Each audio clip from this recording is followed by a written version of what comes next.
Ladies and gentlemen, welcome back to the channel, and today we have some massive news because the Call of Duty franchise has officially been sold, in the United States anyway, to Microsoft. A judge in the United States has determined that they are able to sell to Microsoft, and now we saw the United Kingdom's CMA, who are still trying to block the deal, but apparently they're coming to an agreement with them as well. The deal is pretty much completed. Microsoft and Xbox are going to own Activision Blizzard King, and as a result, they're going to own all these massive IPs, including Call of Duty, Overwatch, Diablo, World of Warcraft, Candy Crush, StarCraft, even though that's kind of been something that hasn't really been touched in a long time. But as part of this as well, they own all these studios, the different COD studios. There's Activision, Treyarch, Infinity Ward, Sledgehammer, Raven, Toys for Bob. All the different studios are now going to be under the Microsoft umbrella.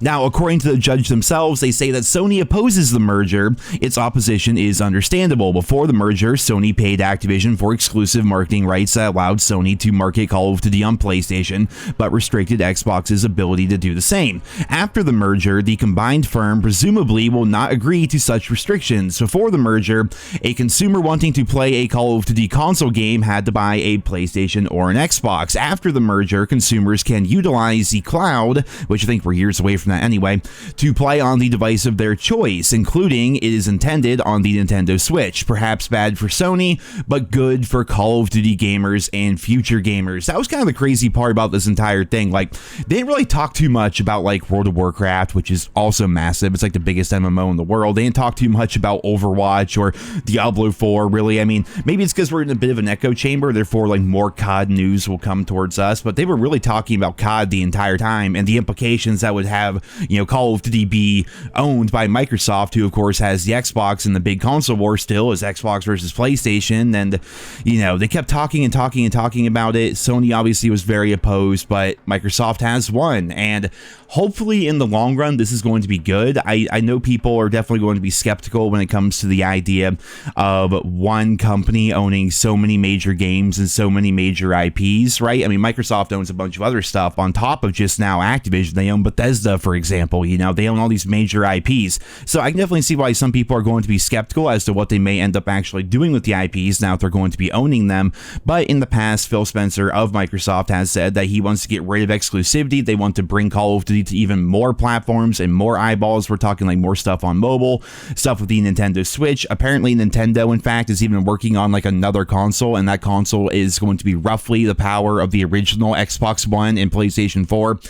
I don't know. I mean, if you're a Nintendo guy, you probably know a lot more about that than I do, but they do plan to bring COD to the Nintendo platforms. They do want to utilize things with Nvidia in the cloud, which again, I still feel like that's years away, but you know, they want to get rid of exclusivity. They want same-day content parity for all platforms. They've said time and time again that Call of Duty would not be profitable if they were to remove it from PlayStation. So there's a lot going on here, man, and this just happened today, just a couple of hours ago, so we're gonna have to wait and see like the full implications of what is going to happen as a result of this.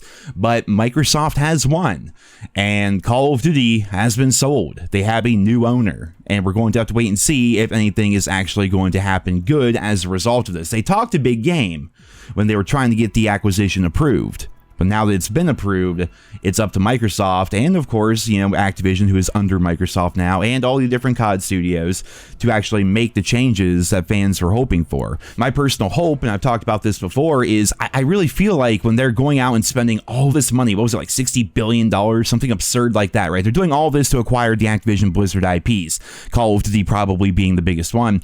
You would think that they're not just betting on the future of COD, you know what I mean? Because if you look at COD and how it's kind of gone downhill over the years in terms of quality, like I wouldn't be betting on the future of COD necessarily. I think what they're doing, this is just me completely projecting, I suppose, but I really hope that over at Microsoft, they saw what was happening to COD, they realized the potential that COD has, and they're like, you know what, we're going to get this while we can so we can save this sinking ship and make it better and put it back in the right direction. That's the hope. Of course, that's probably a pipe dream at this point, but we're going to have to wait and see. Again, anything is possible. You never know, especially in the games industry, what is going to be happening. But ladies and gentlemen, as always, I'll keep you up to date and keep you posted as we learn more and as this story develops. So for right now, that's it for this video. I mean, Microsoft won. Leave your thoughts and feedback down there in the comments, and I hope you guys all have a wonderful day.